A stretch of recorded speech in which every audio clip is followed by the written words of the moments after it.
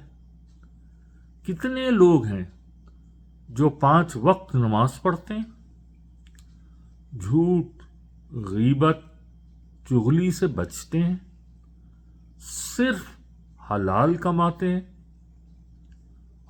سود سے مکمل بچتے ہیں۔ سورۃ البقرہ کی آیت مبارکہ، اگر تم سود سے باز نہ آئے تو اللہ اور اس کے رسول کی طرف سے اعلان جنگ سن لو۔ آیت نمبر 279۔ کیا ہم نے سوچا ہے اللہ سے جنگ، اور ہم سود کو معمولی بات سمجھ کر پورے نظام کو اس پر چلا رہے ہیں۔ بہت فخر سے جنرل پروویڈنٹ فنڈ پر سود کھاتے ہیں کہ یہ ہماری ریٹائرمنٹ کو محفوظ بنا دے گا۔ ہمیں ہوش کیوں نہیں ہے؟ یہ وہ بات ہے جو میرے دل کو چیر دیتی ہے۔ مسئلہ صرف مصیبتیں نہیں، بلکہ وہ بے حسی ہے جس کے ساتھ ہم ان کو جھیل رہے ہیں۔ ہم مہنگائی، بجلی، پانی، گیس کا رونا روتے ہیں، لیکن دل سے نہیں پوچھتے یا اللہ کیا یہ تیرا عذاب ہے؟ کیا ہم نے تجھے ناراض کر دیا ہے؟ نبی نے فرمایا، ابن ماجہ، جب کسی قوم میں زنا اور سود عام ہو جائے تو وہ اللہ کے عذاب کو دعوت دیتے ہیں۔ ایک اور حدیث مبارکہ میں آیا، جب لوگ ظالم حکمرانوں کا سامنا کریں گے تو یہ ان کے اعمال کی سزا ہوگی۔ تو کیا ہم دیکھ نہیں رہے؟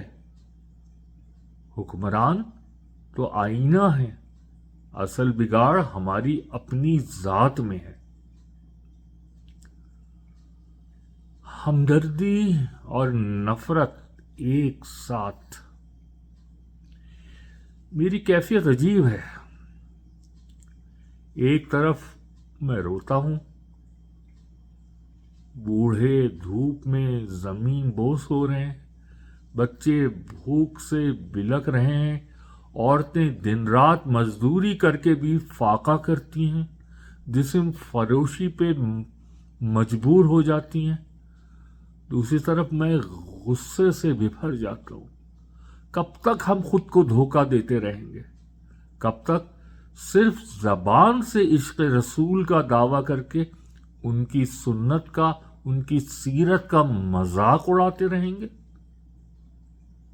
تعویذ پہنتے ہیں لیکن اللہ کی اطاعت نہیں کرتے، آیت الکرسی دیوار پر ٹانگ دی لیکن مفہوم سے ناواقف، مسجد تعمیر کرتے ہیں لیکن کاروبار میں اللہ کو بھول جاتے ہیں، یا اللہ مدد تو کہتے ہیں لیکن 2 رکعت بھی خلوص سے نہیں پڑھتے۔ یہ دوغلاپن قابل نفرت ہے۔ اب کیا کیا جائے؟ اب وقت ہے جاگنے کا۔ قرآن و سنت کی طرف پلٹیں، صرف زبانی نہیں، عملی طور پر۔ سچی توبہ کریں، آنکھوں سے آنسو، دل سے ندامت، اپنے آپ سے آغاز کریں۔ نماز، سچ، دیانت، انصاف اپنے دائرۂ اختیار میں۔ لیڈروں کو جواب دہ بنائیں مگر خود کو بھی درست کریں۔ اپنی اولاد کو دین سکھائیں، صرف ڈگریاں نہیں۔ حرام سے بچیں، سود، بے حیائی، ظلم، جھوٹ ان چیزوں سے بچیں. غریب کی مدد کریں لیکن اسے بھی دین بھی سکھائیں. سورۃ الرعد کی آیت نمبر 11 میں اللہ تعالیٰ ارشاد فرماتے ہیں کہ بے شک اللہ کسی قوم کی حالت نہیں بدلتا جب تک وہ خود اپنی حالت نہ بدلے. ہم اوپر سے تبدیلی چاہتے ہیں لیکن اللہ نیچے سے، دل سے تبدیلی چاہتا ہے.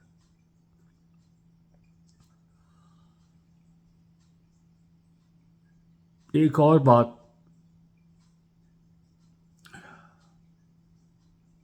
میرے دوستوں، بھائیوں، بہنوں، میں آپ سے جو باتیں کر رہا ہوں وہ بہت درد کے ساتھ، کسی برتری سے نہیں، خوف کے ساتھ اور محبت کے ساتھ. خوف اس بات کا کہ اگر ہم نہ جاگے تو اللہ کا عذاب اور بڑھ سکتا ہے. کیا ہم اس وقت کا انتظار کریں گے جب مکمل تباہ ہو جائیں؟ نبی صلی اللہ علیہ وآلہ وسلم کا فرمان ہے،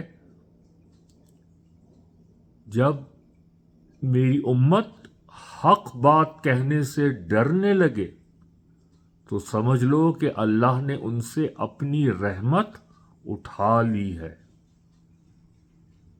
اللہ ہم پر رحم فرمائے، ہمیں جگائے، ہدایت دے اور عذاب کو ہم سے ہٹا دے اور ہمیں پھر سے اس قوم میں شامل کرے جس پر اللہ کی رحمت برستی ہے. آمین. اب میں آپ کو لے جانا چاہتا ہوں ایک تکلیف دہ مگر سچی حقیقت کی طرف. ایک ایسی حقیقت جسے ماننا ہمارے لیے شرمندگی کا باعث ہے، اور وہ حقیقت یہ ہے، ہم نے اللہ کے دین کو نعرہ بنا لیا اور مغرب نے اس کے اصولوں کو نظام بنا لیا.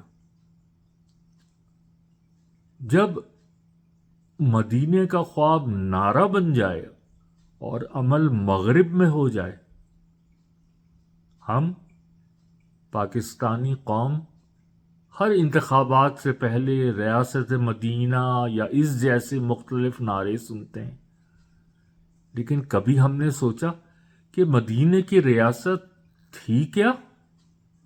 عدل و انصاف کا اعلیٰ معیار، غریبوں کے لیے بیت المال، عورتوں کی عزت اور تحفظ، یتیموں اور مسافروں کا خیال، رشوت اور ظلم کا خاتمہ، حکمران جواب دہ اور عوام مطمئن.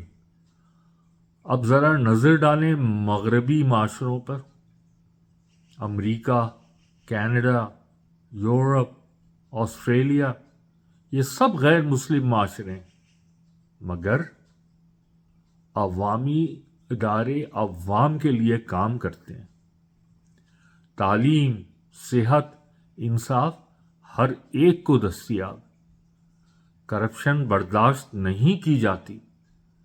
جھوٹ بولنے والا حکمران ایک دن بھی اقتدار میں نہیں رہ سکتا. ٹیکس کا پیسہ عوام پر لگتا ہے، وزیر اعظم کی جیب میں نہیں جاتا. کیا یہ اسلامی اصول نہیں ہے؟ ایکسیپشنز ہر جگہ ہوتی. ہم مسلمان ہیں لیکن اسلام ہم میں کہاں ہے؟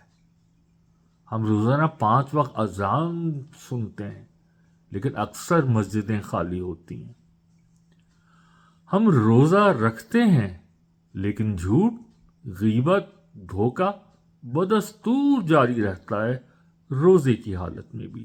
ہم حج اور عمرہ کرتے ہیں لیکن واپس آ کر سود، ظلم اور ناانصافی کو اپنا معمول بناتے ہیں، جبکہ وہ لوگ جنہوں نے کبھی قرآن نہیں پڑھا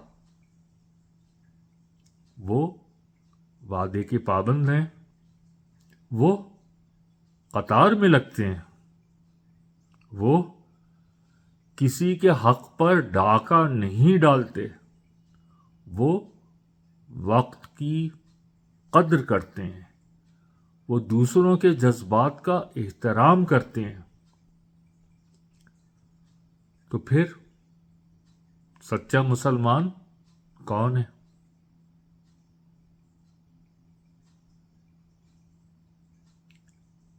قرآن اور سنت کی روح مغرب میں اور خالی خول ہمارے پاس۔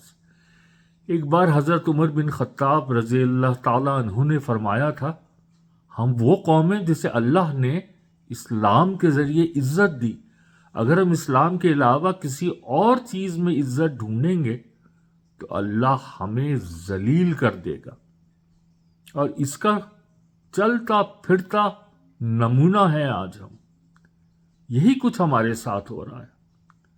ہم نے اسلام کی روح کو چھوڑ کر صرف ظاہری شکل باقی رکھی ہے،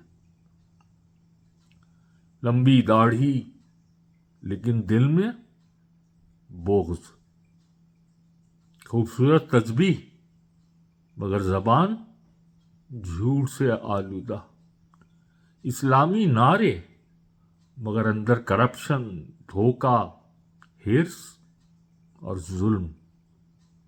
اور دوسری طرف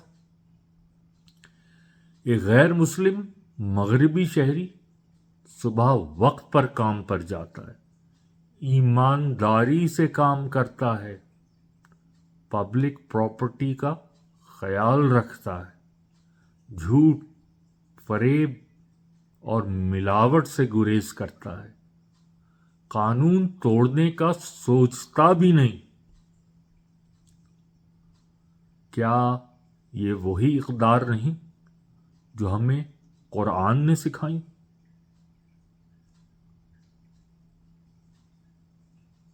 اللہ کا قانون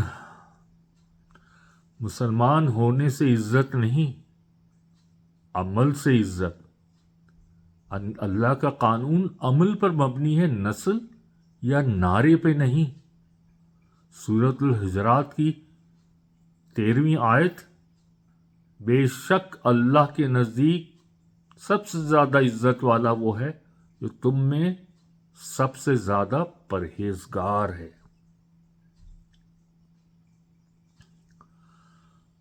اللہ نے نہیں فرمایا جو سب سے بڑا نعرہ لگائے یا جو مدینے کی ریاست کے نام پر الیکشن جیتے،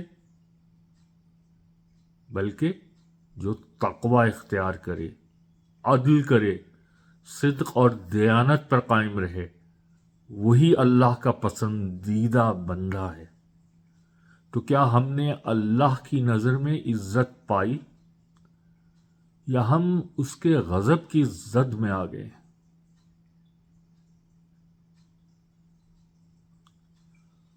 جب عذاب کا شکار قوم خود کو بہترین سمجھے، یہ سب سے خطرناک حالت ہے۔ جب قوم خود کو عاشق رسول صلی اللہ علیہ وآلہ وسلم سمجھے لیکن اس صلی اللہ علیہ وآلہ وسلم کی سنت کو چھوڑ دے، قرآن کو مقدس سمجھے مگر عمل صفر، دعا کرے مگر رزق حرام بھی کھاتی رہے، صدقہ دے مگر پڑوسی کو بھوکا چھوڑ دے، اور پھر کہے ہم تو مسلمان ہیں، ہمیں کیا ہوا ہے؟ سورۃ البقرہ کی 85ویں آیت، کیا تم کتاب کے بعض حصوں پر ایمان رکھتے ہو اور بعض کا انکار کرتے ہو؟ پھر تم میں سے جو ایسا کرے اس کی سزا دنیا میں ذلت اور قیامت میں شدید عذاب ہے۔ یہ قرآن کا اعلان ہے اور ہم اس آیت کی زندہ مثال بن چکے ہیں۔ اب وقت ہے جاگ جائیں یا دفن ہو جائیں۔ ہمیں اب ایک فیصلہ کرنا ہوگا، یا تو ہم اپنے گھروں، بازاروں، اداروں اور دلوں کو قرآن و سنت کے تابع کر دیں،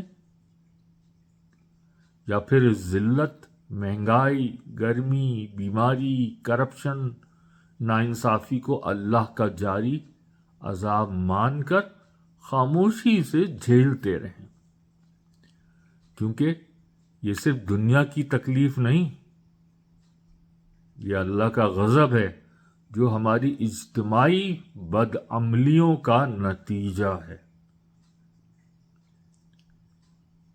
آخری بات، آج میں آپ سے دل سے کہتا ہوں، جاگ جائیں، دھوکہ دینا چھوڑ دیں، صرف ظاہری اسلام نہیں، باطنی ایمان کو اپنائیں، اپنی نسلوں کو اصل دین سکھائیں، نہ کہ صرف رسمیں۔